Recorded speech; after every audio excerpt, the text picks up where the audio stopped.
So now, O son of man, I have set thee a watchman unto the house of Israel. Therefore, thou shalt hear the word of my mouth, and warn them from me. Have no fellowship with the unfruitful works of darkness, but rather expose them. Coming to you from an undisclosed location in Middle Tennessee and examining current events from a biblical perspective, this is Bible News Radio with your hosts, Randall and Stacy Harp.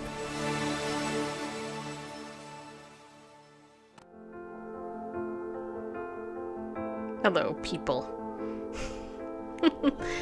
Hey, Aaron. How you doing? Hey, Melanie. All right, so this is You Say. I keep fighting voices in my mind that say I'm not enough. By the very young artist, Lauren Daigle. She no longer refers to herself as a Christian. Every single lie that tells me I will never measure up. Just so you know. Yeah. We're going to talk about that today on the show. Just a minute. Am I more than just the sum of every high and every low?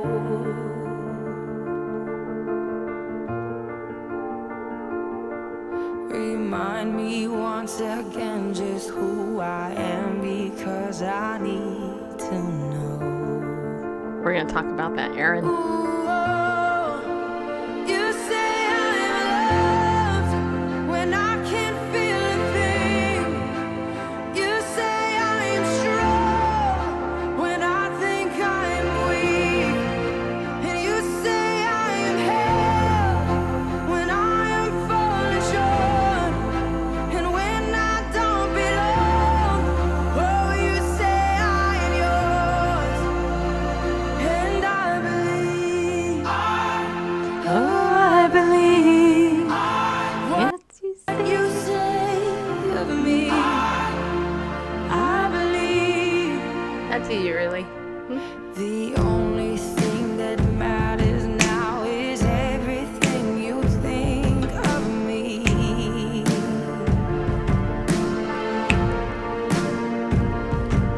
In you I find my worth, in you I find my identity. Ooh, you say I'm loved when I can't feel a thing. You say I am strong when I think I'm weak. And you say I am held when I am falling short. When I don't belong, oh, you say I am yours. And I believe, oh, I believe what you say of me. Oh, I believe.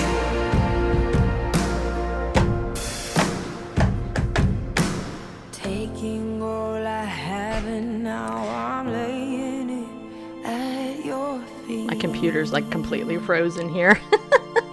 I'm trying to share this and it won't let me. You'll have every failure, God.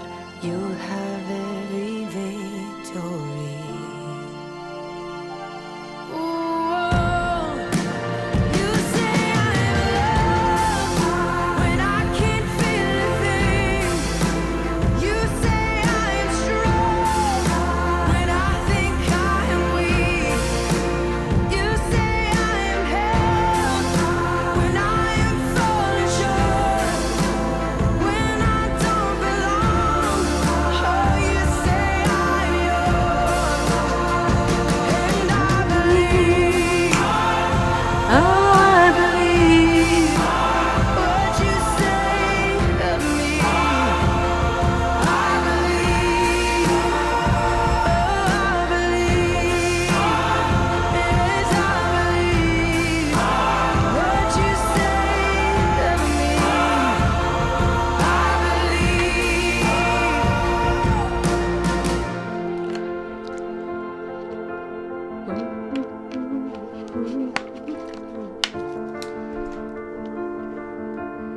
There you go, people. That's the artist, Lauren Daigle. No longer the Christian artist, but the artist. We're going to talk about that in just a minute, but let me just say welcome to this edition of Free for All Friday! Yoo! It's Friday! Which means what? It means I got to play pickleball. Yeah, it did. And you know what? I decided to name my book. I changed the name of my book. You know what the new name of my book is going to be? It's going to be called Pickleball, Faith, and Friends. Yeah, it is. And I think it's better for many reasons. So, just... Sounds like it should be a new talk show. Kind of like Fox and Friends. Pickleball, Faith, and Friends. Well, it's going to be Pickleball, Faith, and Friends because I decided... So, Pickleball, comma, Faith, and Friends? Or Pickleball, Faith, and Friends? I don't know. I might call it Pickleball, Faith, and Friendship. Friendship better. That might be better. Because it's really a book about... it's really a book about friendship and pickleball. Human relationships. Yeah. In the context of pickleball. So Pickleball, Faith, and Friendship. That's the title of my book right there. I just changed it. But don't worry, you can still use the coupon code Pickleball Faith when you go to goldenpickleball.com and buy a paddle there. Yeah, you can. You can buy the very first golden pickleball paddle produced. Try saying that fast. And when you use the coupon code Pickleball Faith, because Pickleball Faith and Friends would be too long, or Pickleball Faith and Friendship would be too long. Anyway, you can save 10%. The paddle will cost you $54 out the door, and that's including free shipping with that. So if you're interested in checking that out, go over to goldenpickleball.com. Yes, go there, and your purchase actually will benefit Bible News Radio as well, just so you know, in case you didn't know. And yes, this is a pickleball, people. Yeah, it is. See? I pretty much have a pickleball with me wherever I go. Just so you know. Today, I delivered my very first pickleball t-shirt to my friends, and it was a big hit. Everybody was super excited. It was awesome. Yeah, it was. It was so, so awesome. But today is Free for All Friday, and we're going to talk a little bit about a couple of things in the news. Of course, we opened the song with Lauren Daigle's song, You Say, and we've talked about Lauren a couple weeks back and all that. The reason I'm bringing her up today is because yesterday I was alerted to another article about her.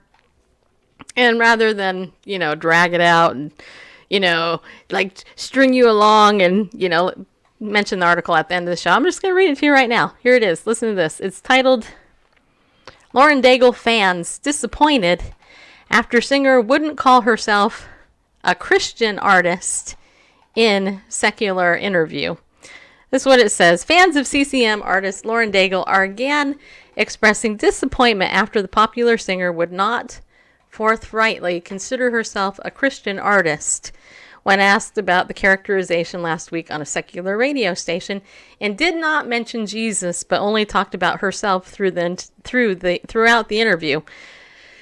You're known, as far as your music, you're known as more of a Christian artist, noted Dave Stiles of My FM in Los Angeles, to which Daigle nodded. But now with all this mainstream, you're here on our station, mainstream, not AC. What do you call yourself? How do you name yourself, he asked. Do you call yourself still a Christian artist even in the mainstream? Or what do you call yourself? I feel like those labels get put on you by other people. Daigle, most known for songs You Say and How Can It Be, replied, I was reading an article, and one of them's like Christian artist and another one is just artist. So I think part of me is just artist because it encompasses everything. That's kind of how I see myself.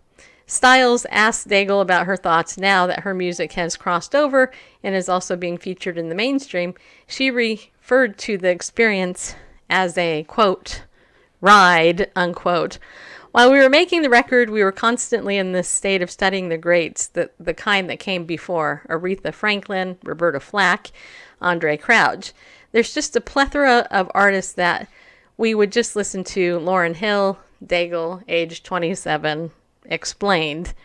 Remember talking so much like Let's just make sure that we make music that we believe that's pure, true sound and something that we love, and it will transcend wherever it's supposed to go.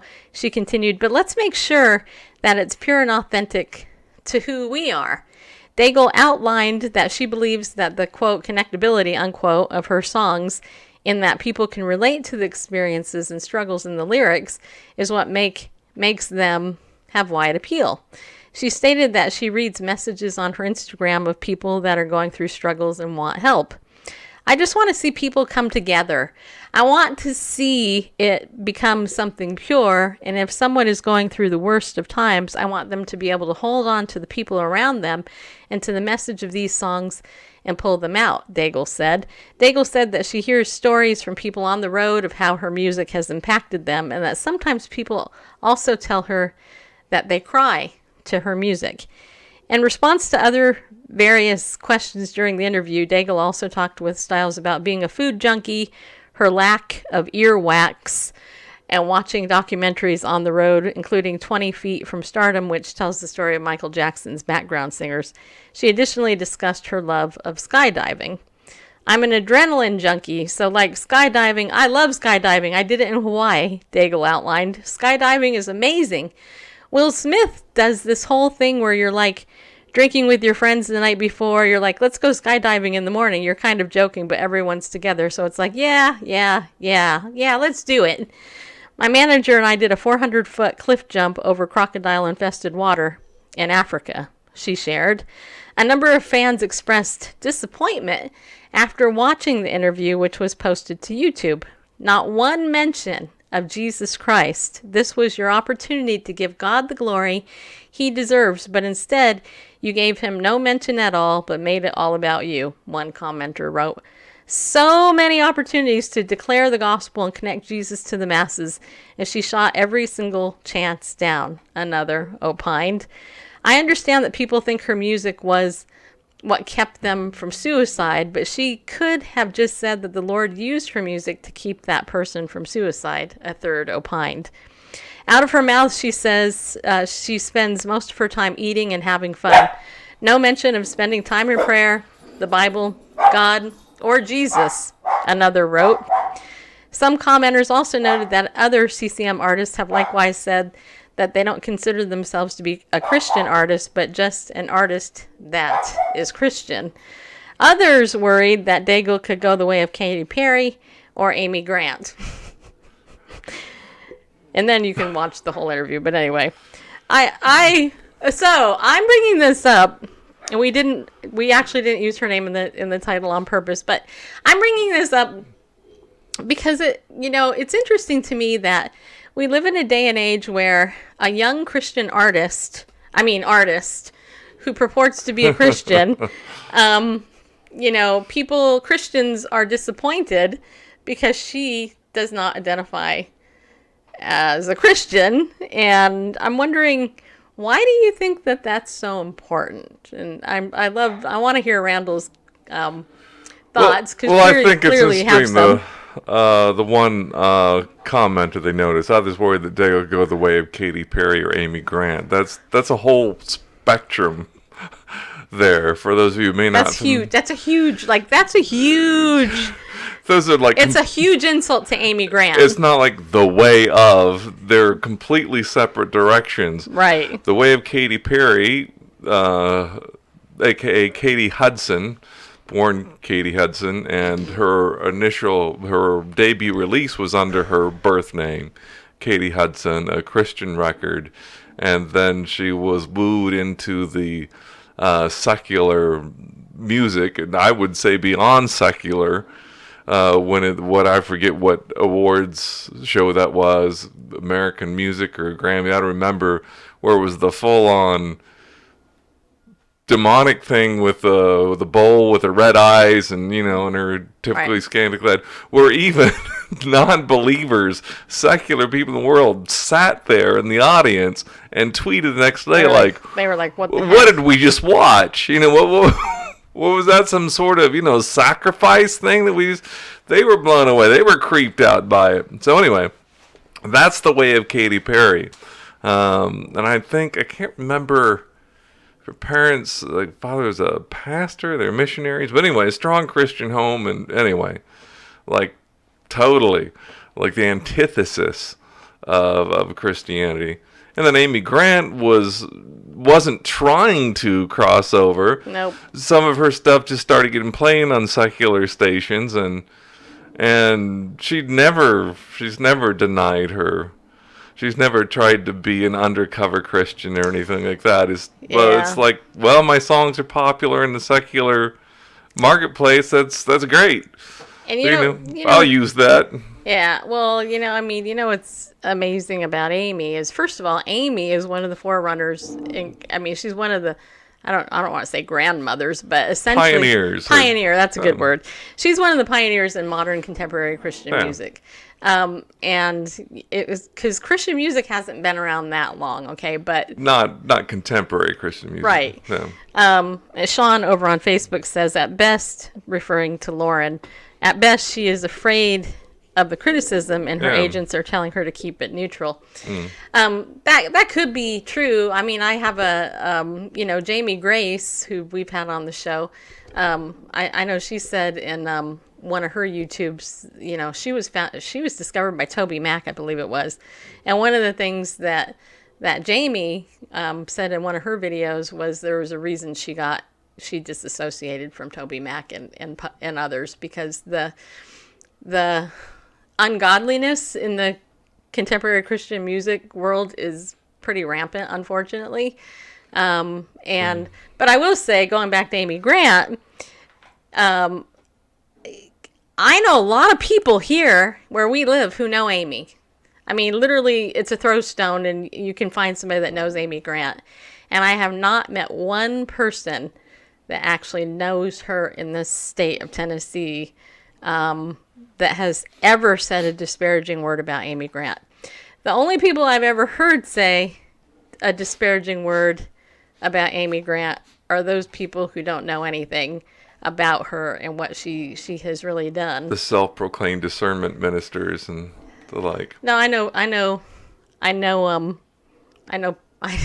I have friends, actually. Well, because Amy got divorced, but Amy never went public with why she was divorced. She got divorced. There's been a lot of speculation, and I'm not even going to go there because it's not necessary at some point. And I think that there's rumors about her and Vince Gill, and you know what? We weren't there, and I think I took it from Kim Hill, who also got divorced, and she shared with me that she was shunned in the Christian church because of it, because she's a Christian, artist. So, yeah. But anyway, the reason I bring this up, the reason I brought this story up is because what really shouted to me about this isn't so much Lauren's actions. To me, that's kind of expected. But it's the expectation of those who follow her and put her up on a pedestal because she is a good singer. Right. That's the thing. This is why Christian celebrity should not go together. Right. If I had $1 for everyone said, oh, if so-and-so became a Christian, someone that already has a big platform, people are expecting this evangelism by proxy, really is what it is. They want these people who have this, somehow like you have this popularity, you have this stage, you have this worldly stage, and that's you're expected to be the, evangelist and a champion for the gospel. I won't be a champion of the gospel for my own backyard, but I expect people, and to get to that level, I don't know. I'm no celebrity, never been even close to it, but I get the idea that to get there are compromises along the way to get to a level, and I get that from Jamie Grace and and to others in a implied sort of way that if you really want all that, if you want the celebrity, you're going to have to compromise and give up some things. So what's more important, being a Christian or being a celebrity?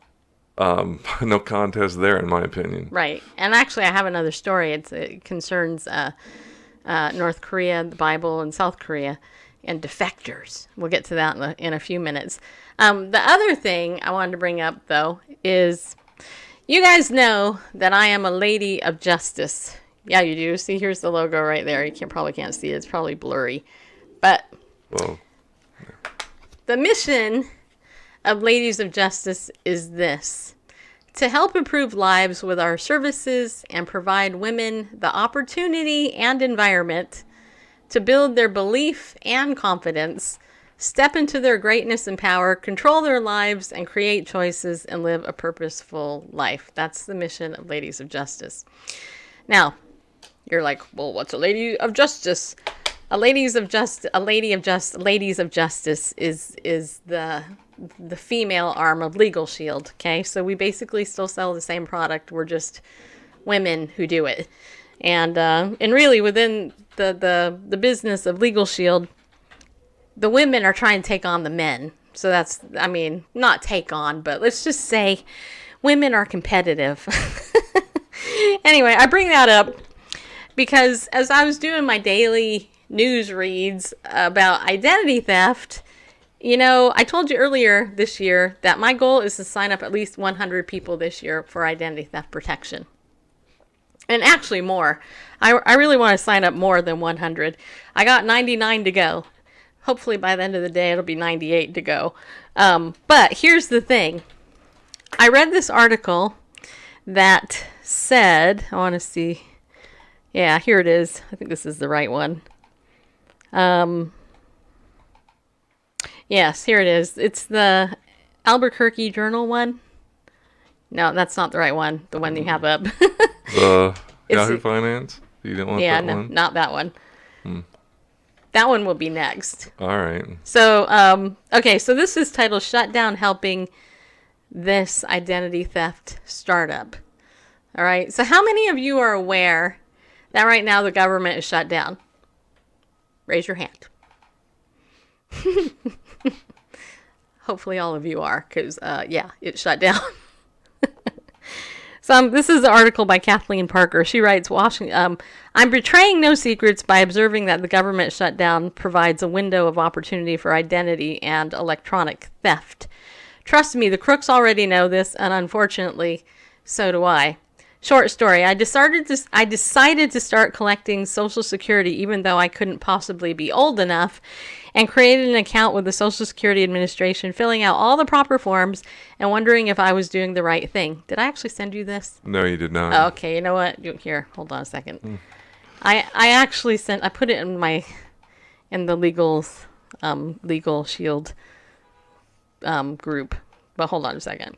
I don't need it. One moment, please, while I send this to I Bear. mean, you can read it. I mean, that's Okay. fine. All right. So I just switched to off, and now I need to get back over to our Bible News Radio page in case anybody decides they want to leave a comment that I can read later, which will take 5 minutes for the page to flip. But anyway, back to the article. It says here, consider that second guess a foreshadowing of calamities to follow. In a word, I got hacked and robbed. Hacking is a fact of this life, and identity theft is the future. Nearly 150 million people's identities were exposed in the Equifax breach of 2017. Just last November, Marriott announced that private data on up to 500 million of their customers may have been robbed. At some point, mine fell victim too. I confess, and I'm not very good at managing life's infrastructure, keeping abreast of the regulatory minutia, filling out forms, paying bills, checking all the boxes for which God invented the personal assistant. If you're interested, see email address at bottom. First, I'm always on deadline. Second, I'm always on deadline. Third, bureaucratic operations require a pace and patience with which I am unfamiliar. Recently, I dialed up a bank, and after fumbling several times through its tree of options, none of which pertained, I finally pecked a number and was told that my wait time would be 28 minutes. No, I said to no one, it won't be because I have 28 things to do in the next minute, so I hung up. Thus, a better organized person might have wondered sooner why she no longer was allowed to access her personal Social Security account. I did wonder briefly, but then wandered off to slay other dragons. A couple of months passed. A hungrier person might have gladly spent hours on the phone arguing with an agent about the missing checks that were due in her bank account, but probably because I'm still employed and Social Security isn't my sole income, I was able to postpone any reckoning. I simply assumed the government being government, things are slow. Yes, they are. Finally, having received no money since being told to expect my first check in October for 6 months retroactively, I called a local Social Security representative who told me the money went out in October to a green dot account. A what? I don't have a green dot. Is that 30 or 40% off? Well, it says here it went out in October, but I didn't get it. It says it went to a green dot account in October. You said that already. I didn't get it. I don't have a green dot. I've never even heard of a green dot. It's a thing. It's not my thing. Next, I called the National Social Security Administration's number, which I found on a letter I'd received saying that the SSA couldn't send me any more money, haha, because it had an incorrect address. A very professional-sounding woman picked up the phone and upon hearing my description immediately declared a fraud, issued an alert, filed a report with the Inspector General, and told me to call the Federal Trade Commission to get information about freezing my credit. Suddenly, I'm very interested in this problem, which can't be resolved because the relevant government agencies, including the FTC, are shut down. The cobwebbed identitytheft.gov website says, quote, "We will resume normal operations when the government is funded," unquote. And by the way, this is accurate. If you go to identitytheft.gov, that's actually what it says on the website. Bottom line, someone hacked into my Social Security account, changed my bank routing and checking account numbers to a green dot account that was probably created for that purpose. This means the thieves likely have a small book's worth of information about me, both financial and personal. What might come next, and what should I do? By now you're likely thinking, what about the truly elderly person who depends on her monthly Social Security check to live? Someone who may not know how to navigate the internet or have an accountant to call. What does the 87-year-old widow do when this lowest form of human life preys upon her limited income? As it were, I feel lucky. I have a job and resources. I'll survive and maybe even recoup the stolen money I earned. But for now, the U.S. government is little to no help, and the bad guys know it. Which is exactly why I brought this to your attention. Because if Kathleen Parker, who wrote this article, had been aware of identity theft monitoring service like ID Shield, she actually would have had her Social Security number be monitored, and she would have gotten notified way back in October that something was amiss. And I'm going to say it again, and I'll say it again. If you don't get your protection, this could happen to you, and it will be a good, big, fat headache for you. For as little, and I'm saying this, as little as 32 cents a day, you can protect all your vital information, from your Social Security accounts to your banking accounts to your passport to your children's Social Securities and more, for as little as 32 cents a day. You guys, do not hesitate. I'm telling you, do not hesitate. Get yourself covered today. I'm serious. I'm totally serious, because the breaches are out there. Most likely you've been hacked. Your stuff is out there. It's only a matter of time before somebody gets to it and uses it and makes your life miserable. And I would much rather have you covered now for 32 cents a day than later, where it's going to cost you a big fat amount of time and a big fat headache, because you're going to have to do it yourself. If you're covered with ID Shield, our partner that works with us, Kroll Private Investigators, they take care of it. And we have a $5 million guarantee, service guarantee. I mean, you seriously can't beat it. I just signed up 2 people this week, and like I said, I'm going for 100. So, if you guys know anybody who want to sign up, get yourself protected. It's $9.95 a month for an individual, $24.95 a month for a family.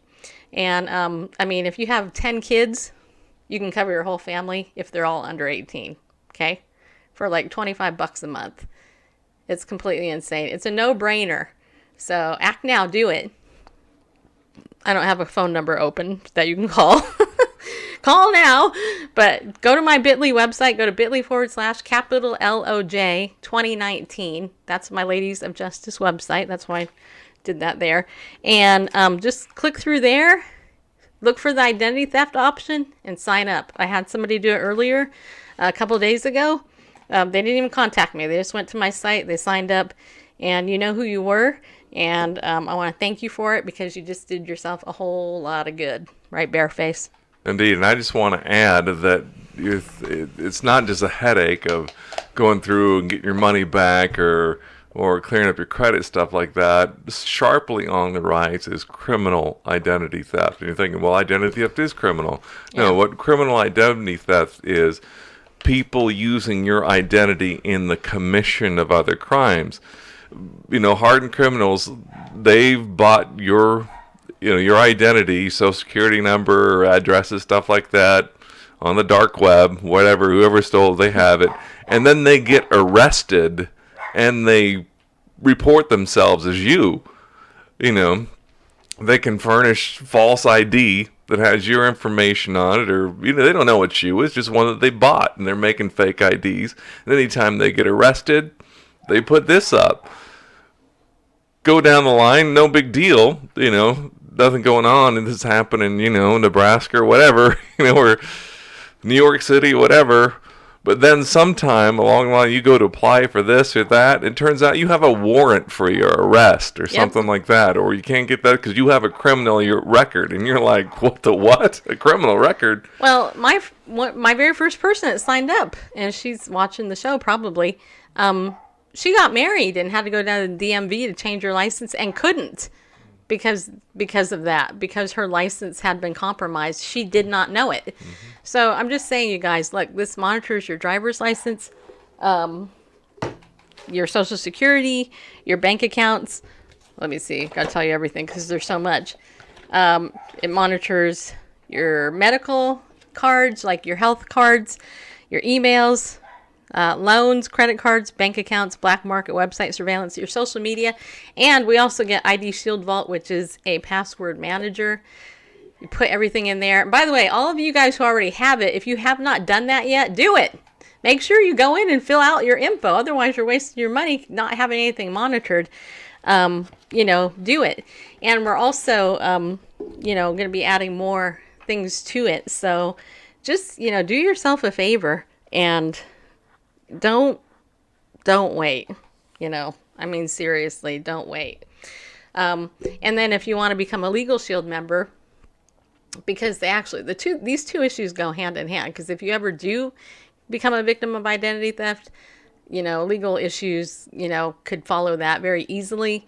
Sign up for Legal Shield as well. It's $24.95 a month. That's it, period.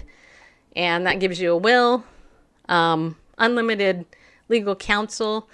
Vicki Fitch, last night was sharing with me during our Legal Shield training that, she's having some problems with her printer.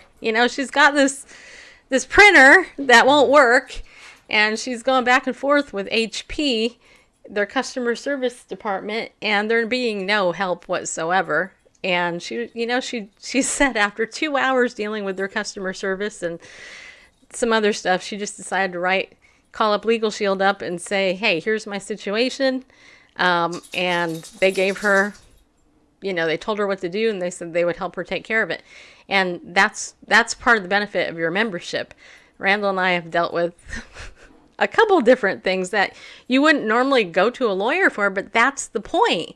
The point of Legal Shield is to empower you and to get you out of that mindset, lawyers are just for rich people. No, they're not. We're trying to level the playing field so that you can go to an attorney if you have an issue, that could be taken care of if people aren't paying attention to you. Terry's husband, Terry, Vicky's husband, actually makes a joke about it, but it's really serious. He said, have you ever called the customer I don't care department?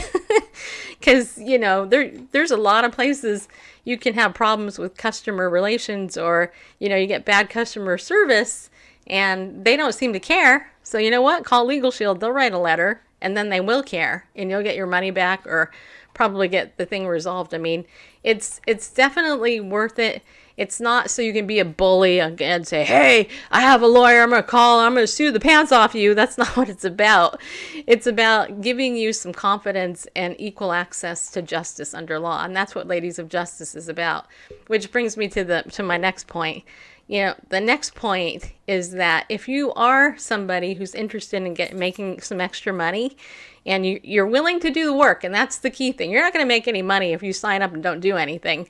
But if you're willing to be trained and to go out there and be disciplined and share the opportunity of what I'm sharing with you, then sign on, become an associate, because you can make your money back. You can make millions. There are millionaires, and there are over, I think it's 250 millionaires in this company. You know, direct sales is very profitable if you do the work. So the training is completely awesome. The Legal Shield direct sales training itself from corporate is awesome. But I have a wonderful mentor, Vicky, and her husband and her son, who weekly train us, and on top of the leadership training we get from corporate. So if that's something you're thinking about doing, you want to make some extra money, hit me up. We'll get you signed up, get you covered. And you can make some extra money on the side while you're doing it. So that is that. But just be aware that, you know, if you're not covered and during this government breakdown something happens, the government isn't going to be able to help you because they're shut down. Just so you know. Just so you know. It's it's really sad, actually. So, all right. So I wanted to also bring up, this one other story. Do you have the Daily Mail one? Did I send that one to you? I don't think so. Okay. Well, listen to this. This is just a headline. I'm not going to read the whole story, but listen to this. Getting Your Life Hacked. And this was published today, I believe. No, it was published January 10th. It was updated yesterday. Okay. So this is local news. It says here, getting your life hacked. 10% of Americans are victims of identity theft or fraud, totaling $17.5 billion in losses. Government data shows. An estimated 26 million Americans were victims of identity theft or fraud in 2016. That amounts to 10% of all U.S. residents age 16 or older, an increase from the 7% who experienced identity theft or fraud in 2014. It cost victims a collective $17.5 billion in 2016 alone. That's according to the government data. So this is a huge problem, and I don't want you to have the big headache. I've signed up people who've had their identity stolen, and they've told me what a big headache is, and they've actually said to me, this is a no-brainer. Who can't afford this? Everybody can afford this. It's very affordable. It's $10 a month is extremely affordable, unless you're making zero money. You know, $10 to cover yourself it's a no-brainer. And we have like I said, up to a $5 million service guarantee. You can't buy that. I mean, you really can't. The value of identity theft protection and Legal Shield far exceeds the cost you'll pay. And let's just hope that you don't have to, be those. But it's sad. I mean, billions of dollars, people. We don't want the church. I don't want you believers to have to deal with that. So let's be wise as serpents, right? Okay, I'm done with that. All right. So speaking of that, there's another article over on the IB Times, which I'm not sure what that stands for, International Business Times. And it says here, Bible used by North Korea to keep track of defectors in China. Now, this is an interesting article. I bring it up for a couple of reasons. Number one, we have people like Lauren Daigle who won't identify as a Christian in a secular interview. And then we have this. In an attempt to keep an eye on defectors, North Korean secret police agents from the Ministry of State Security are studying the Bible. Yeah, they are. It says here, the move was designed by the secretive state to also extract information from South Korean citizens pertaining to developments in the latter's country and to find the whereabouts of North Korean defectors in China and South Korea. It says here, according to Daily NK, agents who study the Bible target South Korean churchgoers in China and get close with them. They would then strike up a conversation and eventually get the required information. A source told the news outlet knowledge about the Bible can prove to be a useful tool while trying to gain the attention of the worshippers. MSS agents are not studying the Bible in its entirety or to complete memory. They are just studying it piecemeal to better infiltrate churches established by South Koreans and Chinese nationals in China. Knowledge of the Bible can go a long way in helping them to interact with missionaries and blend in with the church communities, the source told Daily NK. The source added agents were trying to comprehend the defector system in China, where Chinese brokers help North Korean citizens escape to South Korea or other countries. According to rules in North Korea, citizens are not allowed to leave the country without prior permission. Once defectors are identified, they are reported to Chinese authorities who arrest and repatriate them to North Korea. Another source in China who keeps track of North Korean affairs says agents in the MSS office in Dandong, Liaoning province in China, just across the border from North Korea, and some trade officials are tasked with jobs handed down by the government. One of these jobs is to initiate business endeavors with South Koreans that can earn money for the regime and learn about South Korea. South Korean worshippers frequenting churches in China are mostly made up of people from the business community. The agents use this as an opportunity to earn money for Pyongyang. Though information about the country is mostly hidden from the outside world, North Korea is a poor country lacking money and technical advancements, especially when compared to its neighbors in the regions, China, Japan, Russia, and South Korea. And that's actually because the leadership in North Korea is wicked, evildoers, atheist, communist, evildoers. I already said evildoers, but that's what they are. Reports also said while such activities have been recorded since the early 2000s, it has become more prominent in recent times, helping North Korea bolster its limited earnings in foreign currencies following sanctions imposed on the nation by the international community. The most recent rounds of sanctions came after the United States imposed them in December on 3 North Korean officials, including a close aide of Kim Jong-un, for disregarding human rights in the country. An insight into what life is like in North Korea was found out after a soldier defied his fellow officials and defected to South Korea. The soldier, who was shot 5 times while he tried to run across the heavily fortified demilitarized zone, was later dragged into the other side and to safety by South Korean soldiers. While undergoing operations, parasitic worms were found in his intestines, revealing the poor health and hygiene conditions in the country. So why do I share that? Because it's interesting to me that the Bible talks about how in the end times, the evildoers will creep in unnoticed into the churches and stuff. And this is exactly what these people are doing. They're not doing it. They're not reading the Bible because they care about what's in the Bible. They're reading it in order to find people so that they can arrest them and put them in jail and stuff like that. Learn just enough Christianese to get in the door and sit in the pew and... So, and, there is a huge underground church in North Korea, but, those who are fortunate to get out and they end up in China.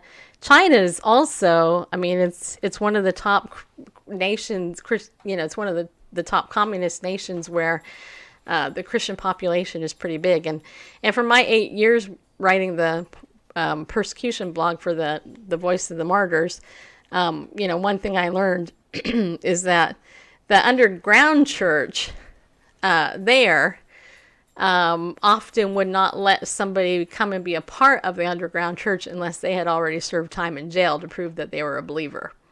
Something you don't have to do here.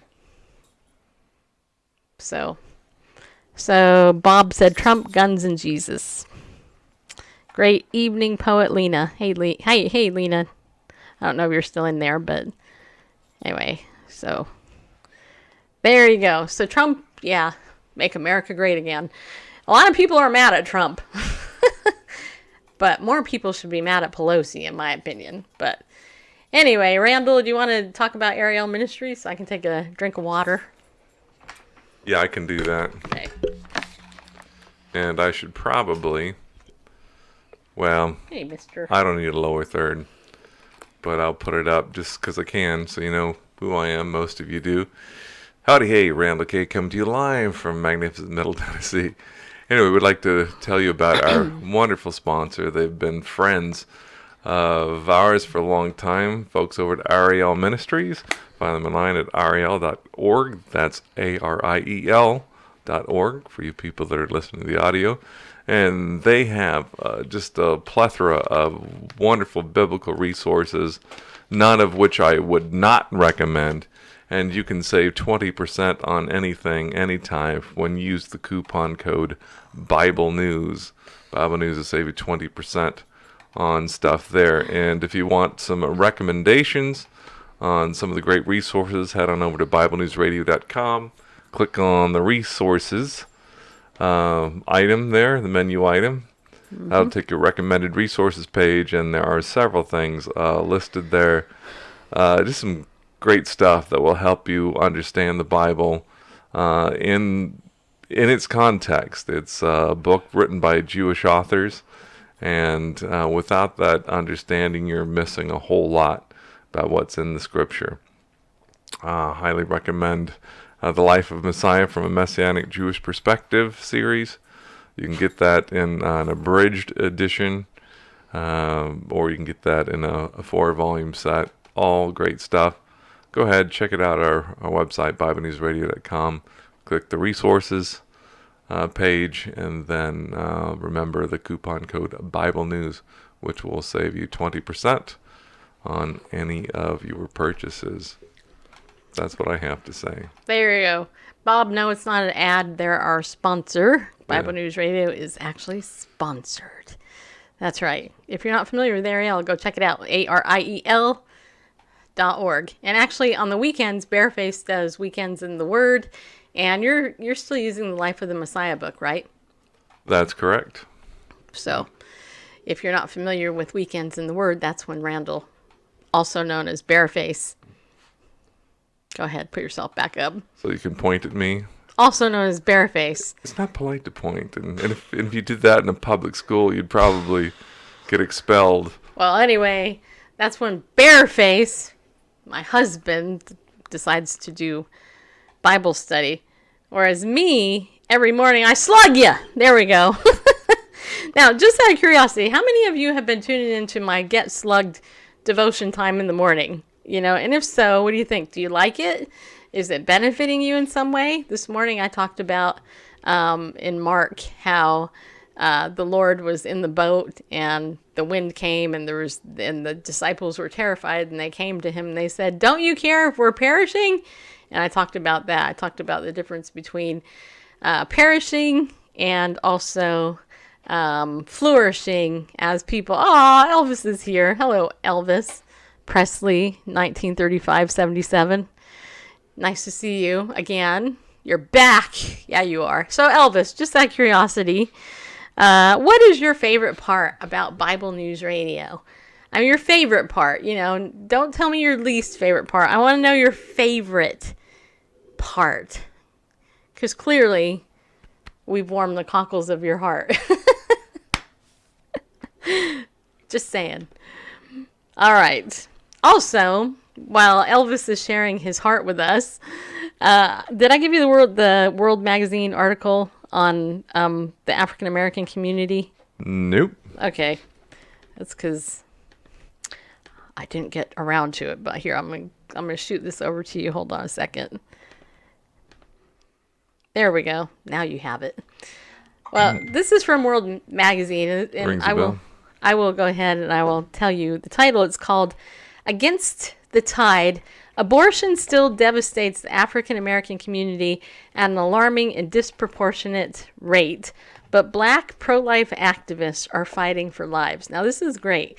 This is a wonderful thing. First of all, if you're not aware of the background of Planned Parenthood, Margaret Sanger, who is a eugenicist and hated black people, decided that she was going to create Planned Parenthood with the whole purpose and intention to wipe out black people, okay?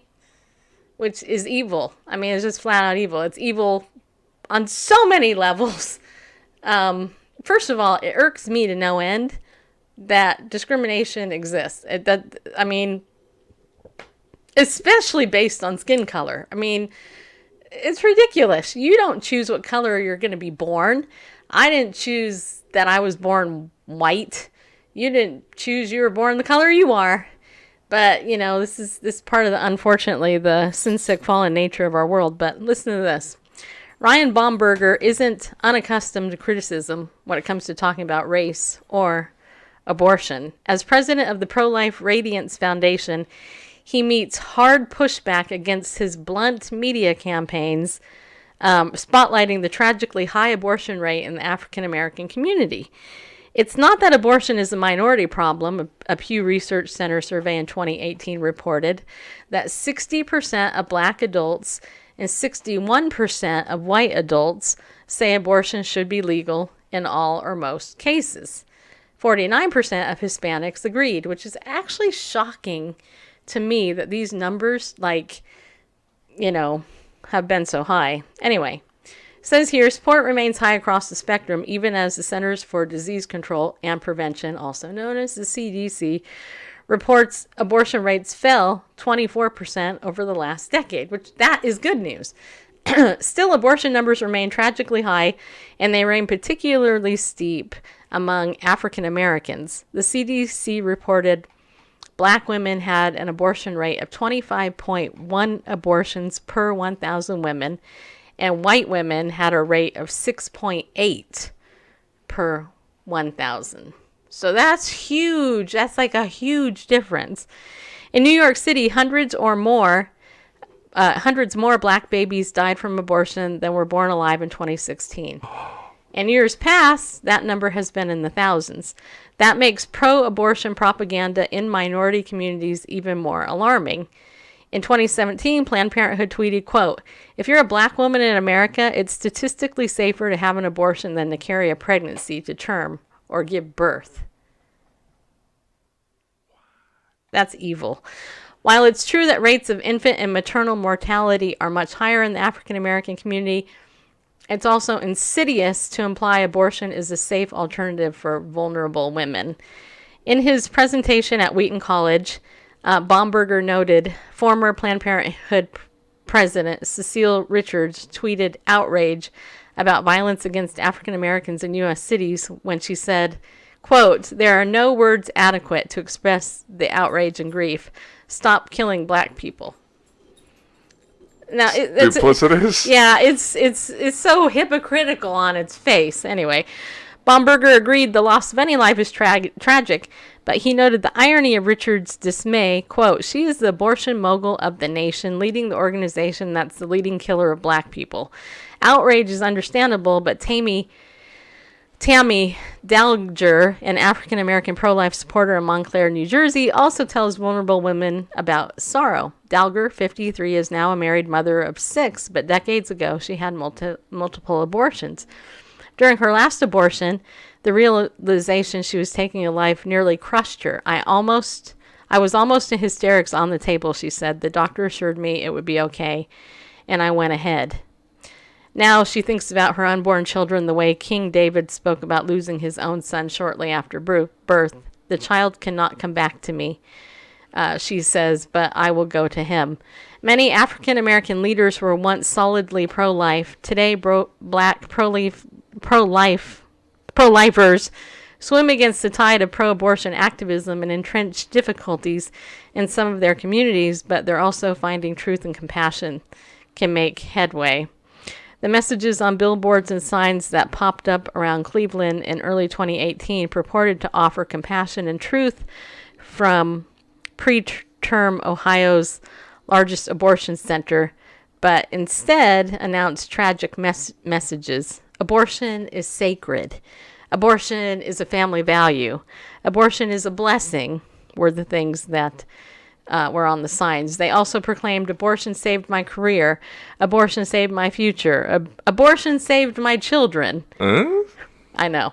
Pro-lifers noticed the signs. They also noticed something else. Many of the billboards popped up in predominantly black neighborhoods. Preterm's own website declares, because of racial injustice, women of color are more likely to need abortions. For us, reproductive justice includes racial justice. What? I know. How does that make sense? It doesn't make sense. It's evil. Ryan Baumberger's group, the Radiance Foundation, joined local pastors and pro-life groups around Ohio to respond to the signs. They set up their own billboards which said, abortion is big business. Abortion is regret. Abortion is systematic racism. Pro-abortion groups reject the idea of abortion as a form of racism, but pro-life advocates have noted a high percentage of Planned Parenthood centers operate within walking distance of black or Hispanic communities. Planned Parenthood disputes how high that percentage reaches, but no one disputes African American mothers obtain abortions at a higher rate than other groups of women. Whatever the motives, abortion centers cultivate a substantial customer base in African American communities and raise funds to make abortions cheap or free for women who can't afford them. Anyway, I'm not going to go on and on. You got the point. And it's tragic. And, you know, if you are a person of color and you're pro-life, I want to encourage you to be bold, speak up, stand up for God's word on this topic, and go with God and make converts of the pro-life opinion and choose life, because God needs you to speak up so that you can save those who can't speak for themselves, which is the baby that has no choice in the matter. I mean, when you really stop and think about this is the thing that bothers me more than anything. People always say, the rhetoric is, keep your laws off my body, blah, blah, blah, blah, blah. But the child is not a woman's body. A child resides inside the body of a woman, but that child is a separate human being from that woman. You know, so I would say keep your laws off my baby.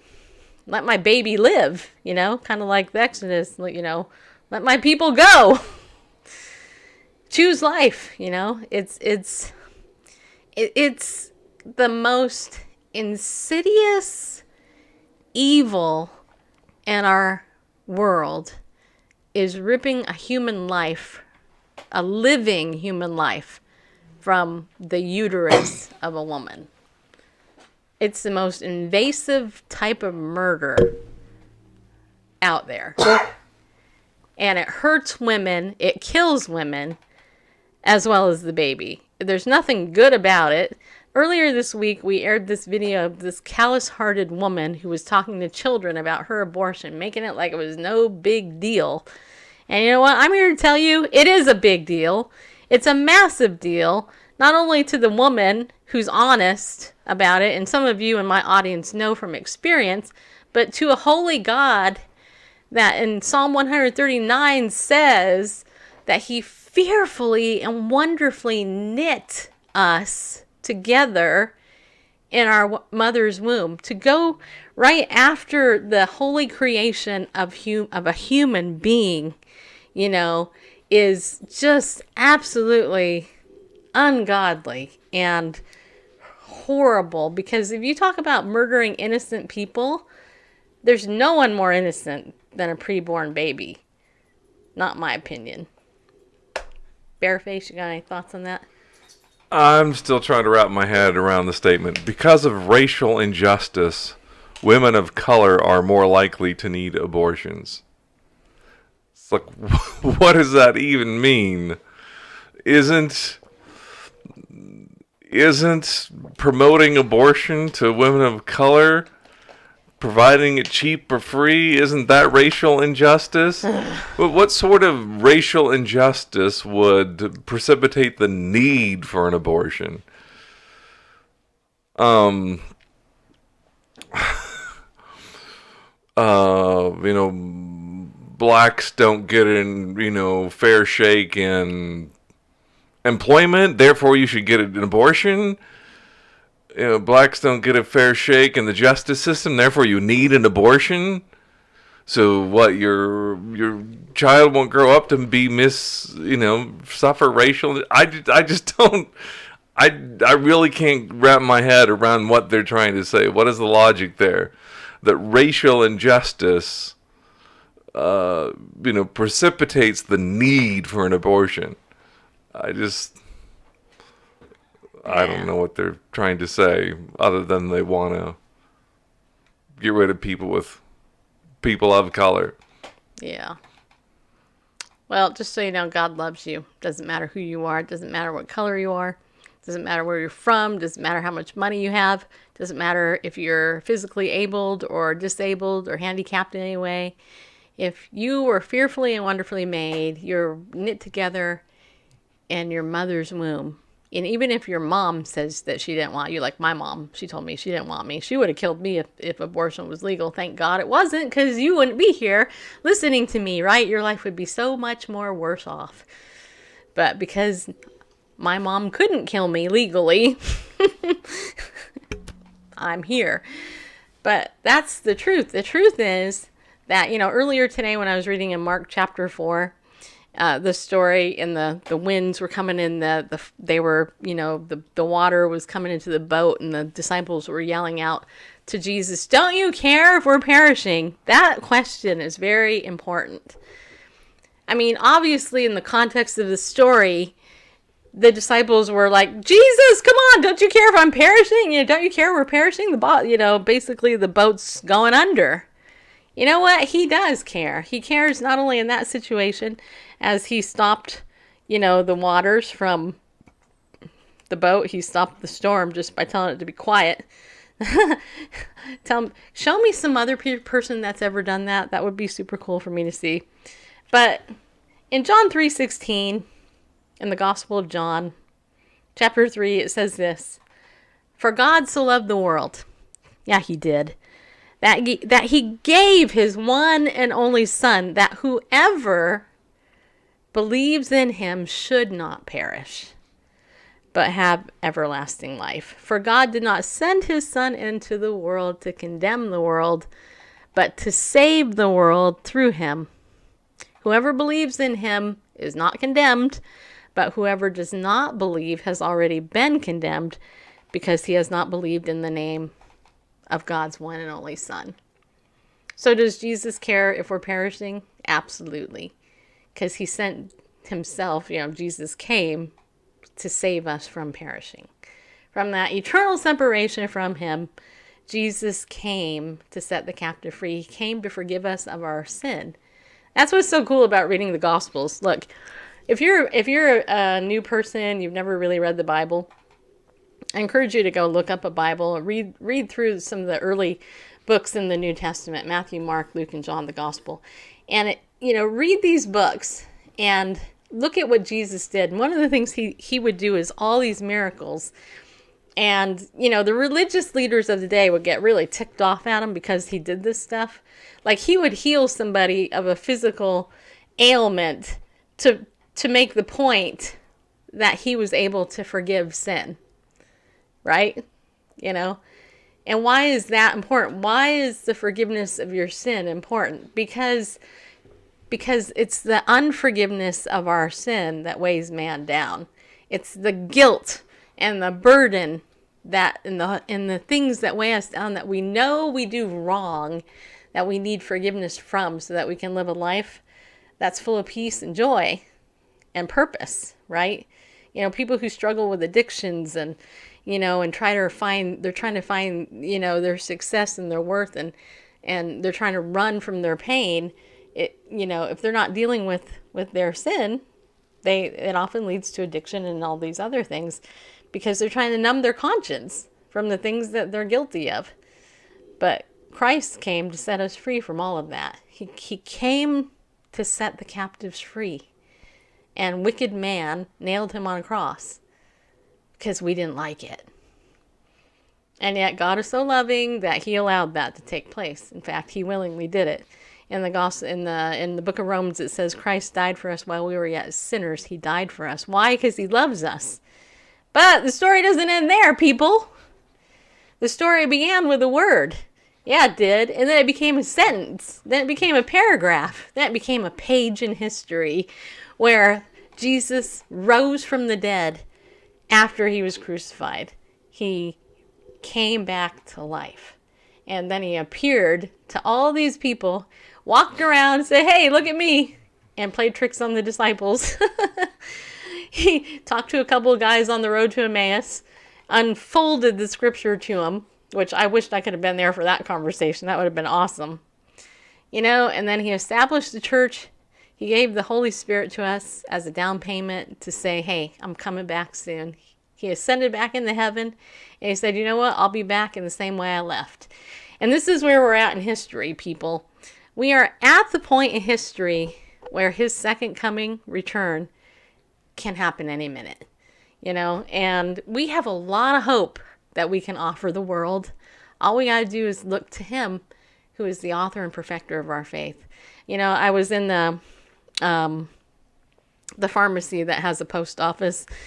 In there, I went to mail some shirts for my friends, and there was a guy in line in front of me. I don't even know who he was, but we started talking. He said, "How are you?" And I said, "I'm great. How are you?" He said, "I'm better than I deserve." And then I said, "Why is that?" And he says to me, he said, "Well, have you seen the news?" I said, "No, I don't watch the news." He goes, "Well, this government shutdown, blah blah." And then he went on and on about this, and I said, yeah. I said, well, it is what it is. I mean, it's a sign of the times. But you know what? That's not where our redemption comes from. As much as I love Donald Trump, which isn't a lot, but as much as I do love him, he's a way better alternative than Hillary Clinton. Hillary, I want to criminalize Christianity. Clinton. Hillary, I did kill Vince Foster. Clinton. Hillary, what? Those troops don't matter. Clinton. What? Anyway, it doesn't matter what our government, what their power is. What matters is who we are as ambassadors of Christ, and the fact that he's given us the power to be victorious in this life, right? And so don't ever be ashamed of the gospel. If somebody asks you, are you Christian? You boldly proclaim it and say, yes, I am. And remember me saying to you every day, be bold, stand up and go with God. Because you know what? It could just be one time somebody's asking you this question and they're going to need you and they're looking for that answer.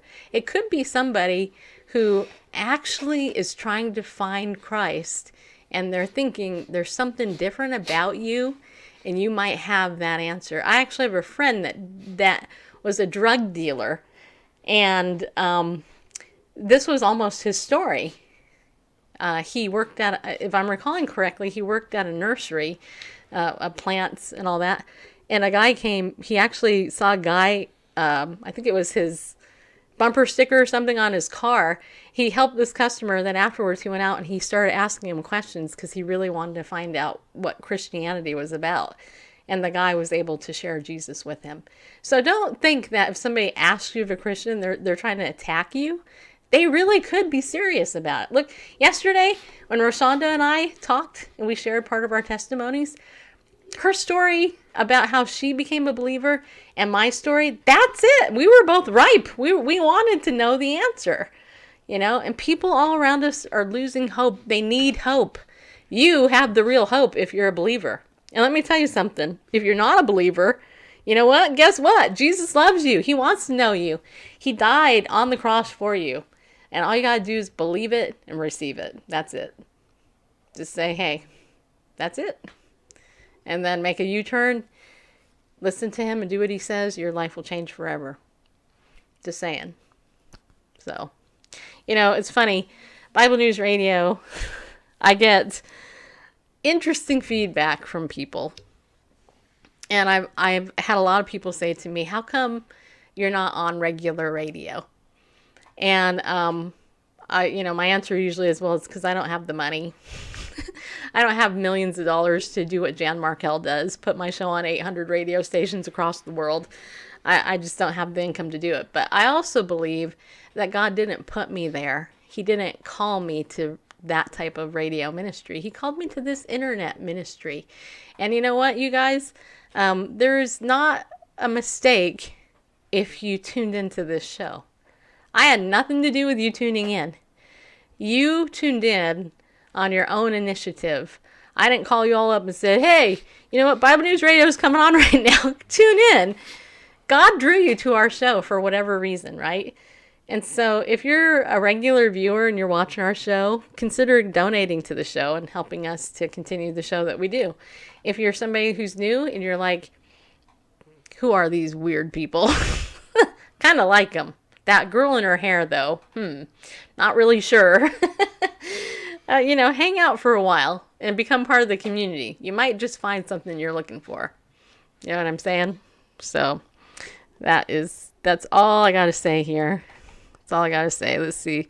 Bob said, amen. Trump raw dogged that Stormy woman. I have no idea what that means.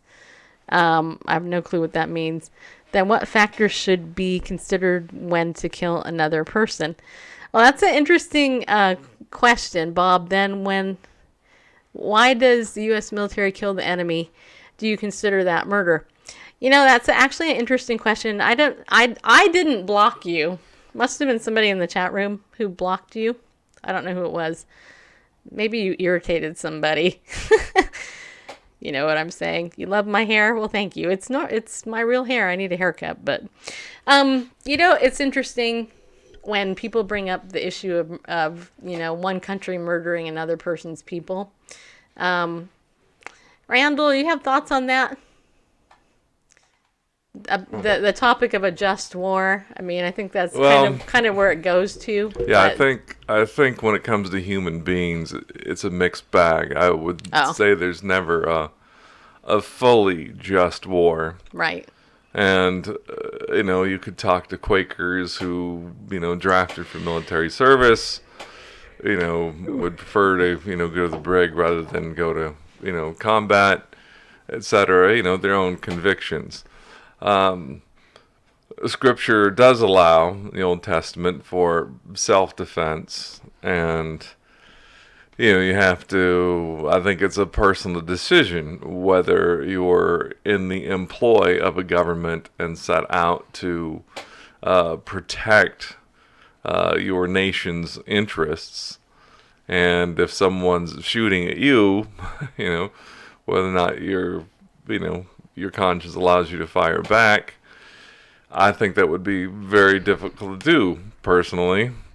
But I think, murder as it's described in the Sixth Commandment, the idea is, which, is elaborated on in the rest of what we call the Mosaic Law, where they find it, whether it's self-defense, whether it's, whether it's somebody light in weight, etc., and we still carry out those motives into our common law, whether it's manslaughter, whether it's first-degree murder, second-degree murder, things like that.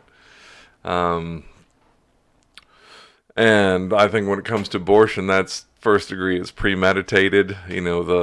I wouldn't say the woman who has an abortion, but the abortionist, the doctor, the quote healthcare unquote professional, who's taken the Hippocratic oath to do no harm, to knows full well it's a living human being by every measure in a woman's womb, and to in the grotesque ways that preborn baby's life is put to an end. I think that certainly qualifies as murder.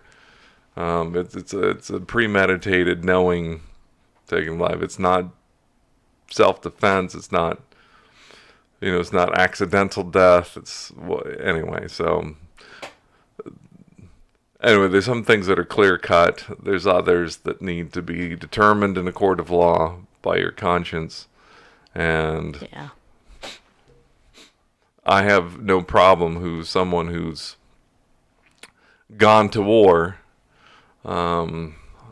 You know, as part of their armed services, whatever country it is, and you know, with the belief, and every government is a mixed bag of motives, but you know, if for them, you know, is protecting, you know, truth, justice, in the American kind of way, or whatever, you know, that defending, laying down their life, putting themselves in harm's way for the welfare of their, you know, fellow citizens, and that means taking a life to protect others.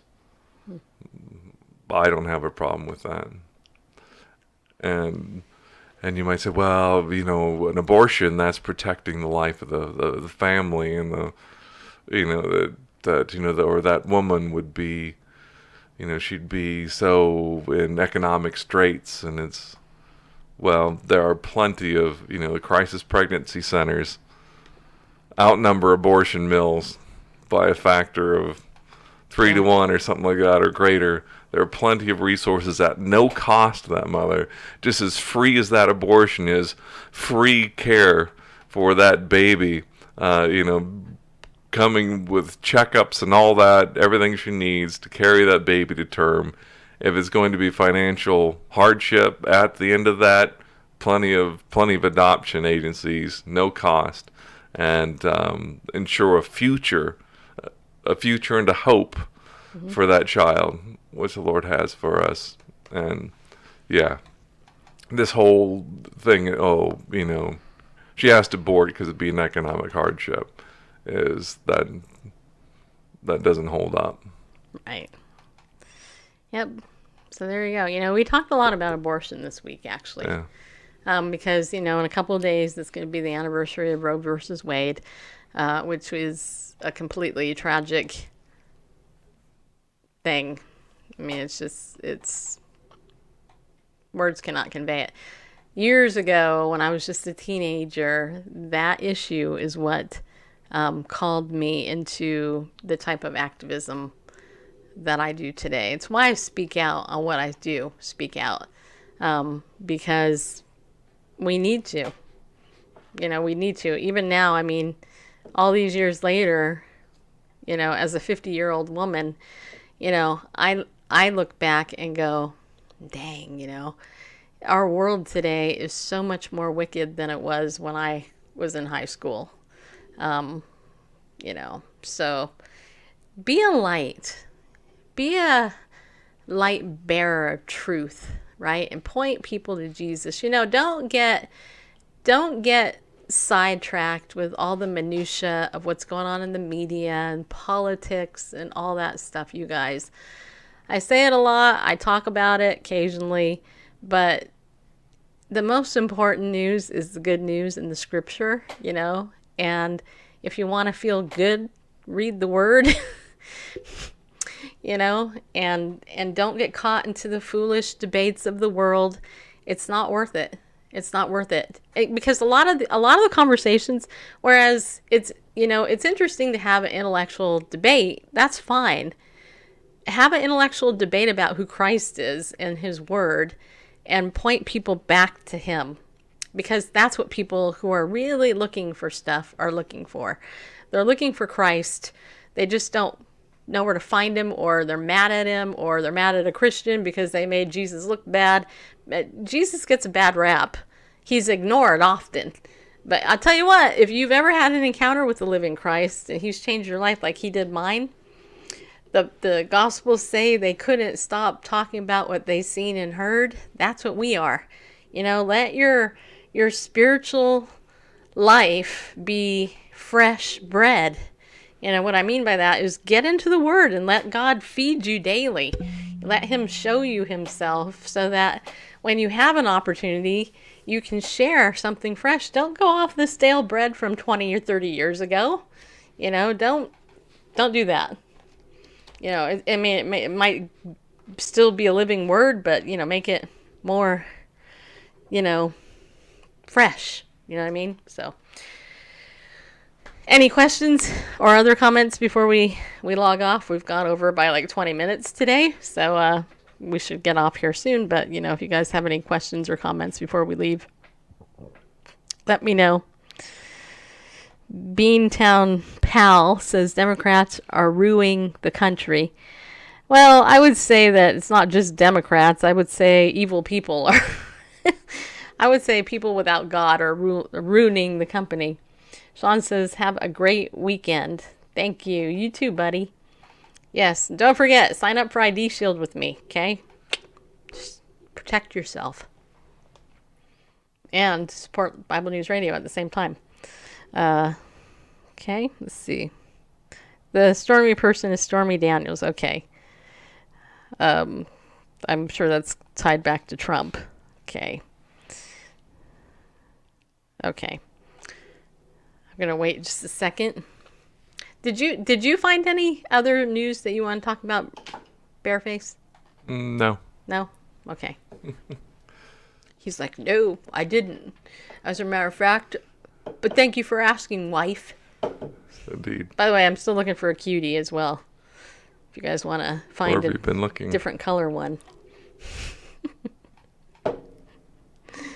I'm still waiting to see if there's any other comments, because I know if for some reason you are one of the people that won the Amazon gift card last week and you still haven't given me your email address, I'm still willing to send it to you. You just got to send me the address.